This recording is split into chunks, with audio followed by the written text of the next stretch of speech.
Hello and welcome to my impressions of Super Mario Land for the Game Boy. For this video I've used an SD to HD upscaler so I could record footage from the Game Boy player on the GameCube. So let me know what you think about the quality of the footage. Also, because I've played it on the Game Boy player, the game actually has colour, which was a nice surprise, and it actually looks really good. Some of the character sprites in particular really pop because of the added vibrance, so that was something I wasn't expecting when I first booted the game up. But anyway, I'm getting ahead of myself. Let's first talk about the story of the game. Well, the game itself doesn't have any cutscenes or story elements at all. It's very similar to the original Super Mario Bros. On the NES in that regard. But if we take a look at the manual, we can see there is in fact quite a lot of story going on, it's just not put across in the game. So the game takes place not in the Mushroom Kingdom, but instead in Sarasaland. An evil space monster called Tatanga appears from a huge black cloud and hypnotizes the inhabitants of Sarasaland and is now attempting to marry the ruler of the kingdom, who just so happens to be Princess Daisy, who makes a debut in this game. Mario then somehow learns of these events, and being the good guy that he is, he aims to travel to Sarasaland to put a stop to Tatanga's plan and rescue Daisy. Just like the original Super Mario Bros. And most other Mario games, the story is extremely simple and doesn't offer any unexpected twists or reinvent the wheel in any way. But being a launch title on the original Game Boy, I think this minimal plot and the fact the story isn't even referred to in the game itself is fine. Sure, it would have been nice for it to be in the game properly, but this is a Mario game, and as we all know, Mario games are all about the gameplay. So how is the gameplay? Well, if you were to compare this to any of the previous Mario games, it would be most similar to Super Mario Bros. As opposed to Super Mario Bros. 2 or 3.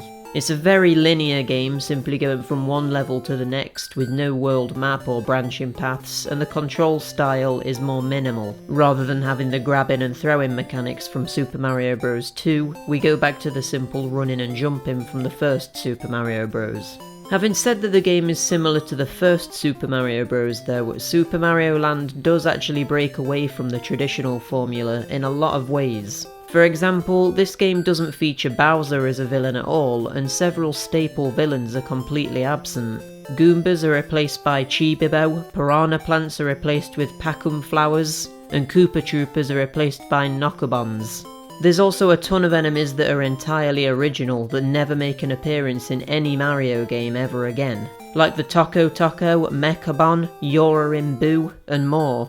As well as this, rather than having underwater sections to give the game variety like the original Super Mario Bros., Super Mario Land instead has these submarine and plane auto-scrolling levels which turn the game from a platformer into a shooter, and these are actually really fun. It's a shame Mario games didn't keep doing this in the future because I actually really liked these levels. I think all of these changes to the original Mario formula and the fact that no games made after this one used any of this game's enemies or certain gameplay styles has given this particular Mario game the status of being a bit of a black sheep, but it's a damn fine black sheep.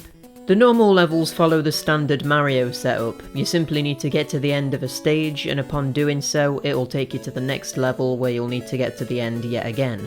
On the third level though, you'll face a boss at the end of the stage, and these are way better than the Bowser boss fight that's repeated throughout Super Mario Bros. The first boss is actually very similar to the Bowser boss fight, simply requiring you to jump over him and press a switch. The second boss is fought in the submarine, where you need to avoid his attacks while constantly shooting him with torpedoes. The third boss is the most interesting in the game, which requires you to use the rocks he's throwing to jump over his head and onto a switch. And the final boss is fought in a plane and is fundamentally the same as the second boss. They're nothing amazing, but they offer a bit of variety and are fun to fight.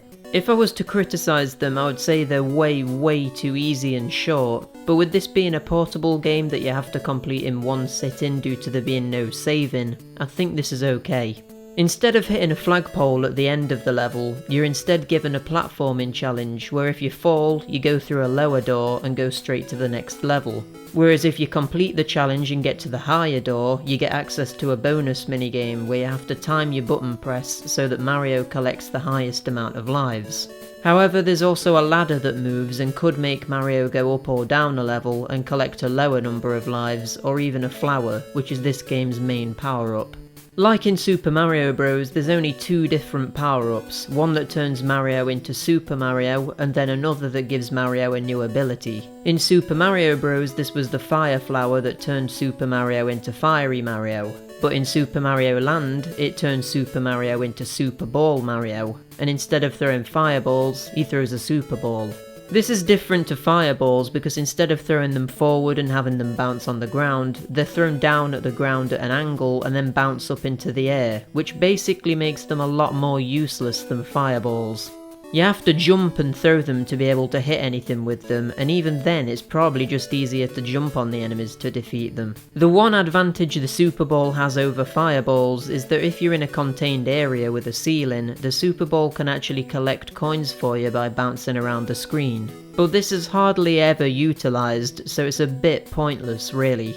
There are also the stars that return from Super Mario Bros, and these work in exactly the same way they did back then, giving you temporary invincibility from anything apart from pits. One thing about this game that I really like and that I actually prefer about it over the original Super Mario Bros is that the levels actually have a visual theme they're going for, which makes the levels have their own identity. For example, the first levels are Egyptian themed, the second levels are themed like... well, I actually don't know, maybe it's just water themed? The third levels are themed like Easter Island, and the fourth levels are Oriental. This is way better than Super Mario Bros, which basically just had daytime, nighttime, a castle, underground and underwater. Sort of very unspecific themes, unlike the more imaginative ones in Super Mario Land. But it's not only a visual identity that makes the levels in Super Mario Land stand out, but also that each set of levels also has certain gimmicks too. For example, the first levels have blocks that fall down from the ceiling that you have to bait down and then either run past or run away from. And the third set of levels has these boulders rolling around that you have to use as makeshift platforms to get over gaps. It's actually really varied and keeps you wondering what the game will throw at you next. Perhaps the game's biggest downfall is that it's extremely short. It took me a meagre 40 minutes to finish the whole thing, and that was while taking notes for this video. However, as I previously mentioned, the game doesn't save your progress, so for it to be longer, it may have been asking for a bit too much, considering you would have had to have completed it in one sitting. So I think the game's length is acceptable, given it was a Game Boy launch title and you can't save your progress. The game does offer some replay value though. Certain levels have alternate routes you can take through them which you might want to take advantage of in subsequent playthroughs, but the major replayability comes from the game's New Game Plus mode, which can be activated after you first complete the game. This basically adds in some more difficult enemies to the early stages, and there's a greater number of foes throughout the entire game too. So it's effectively the hard mode of the game, which is good considering the normal game is a breeze to get through.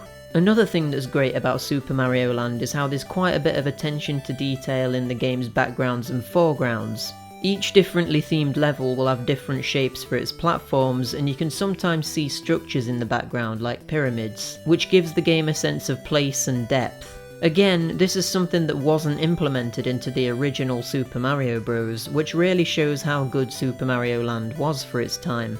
The enemy sprites are a little bit hit and miss. The replacements for the Goombas and the Koopa Troopers look quite small and basic, whereas the new enemies introduced in this game can look fantastic. The Easter Island heads, the octopus enemies and these seahorses all look really great and look even better if you're playing on the Game Boy player in colour.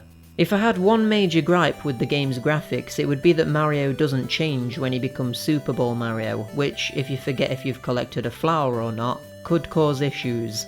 But really it's just nice to get a bit of feedback when you collect a power-up rather than nothing changing visually. The absolute worst thing about the game though is the controls. They're really slippery and have a delay to them. It could take you a while to adapt to this, but it is possible to adapt to it, which stops the game from becoming unplayable. If these controls were a tiny bit worse though, it would have probably ruined the entire game just based on the controls. If these were tightened up, then this game wouldn't have any legitimately big issues, but this is just one area where it falls down a bit. What brings the game all the way back up though is the music and sound design. You know how some Game Boy games had to stop the music when certain sound effects play because there were too many sounds for it to handle properly? Pokemon does this all the time when you're in a battle, for example. Well, Super Mario Land didn't do this a single time when I was playing it, and it's a good job too because interrupting this music should be a crime. It's incredible and it sounds so different to the other Mario games coming out at the time. There's not that many tracks, but every single one of them is amazing and catchy, and it actually fits the level they're in too. Sure, some of them are reused over the course of the game, but because the game's so short, this really isn't an issue. It's not like the goddamn overworld theme in Super Mario Bros. That's really overused in that game in my opinion. But seriously, the music in Super Mario Land is well worth a listen even if you don't play the game. The sound effects are also very high quality, basically sounding on par with the original Super Mario Bros. And even mimicking them to a certain degree, although there are some differences, like the jingle that plays when you get a star is different. But overall, the music and sound design, it's really top quality stuff. Well, I have to say, I remember Super Mario Land being good, but after revisiting it after all this time, it's actually a lot better than I remember. It's an essential Game Boy title, and it's extremely impressive when you think that it was not only a release title, but the first Mario game to not have Miyamoto involved in its creation too.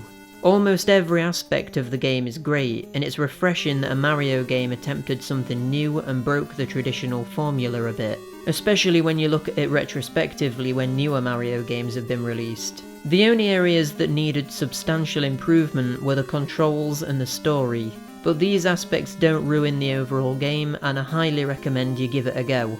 Even if you've played it before, why not play it again?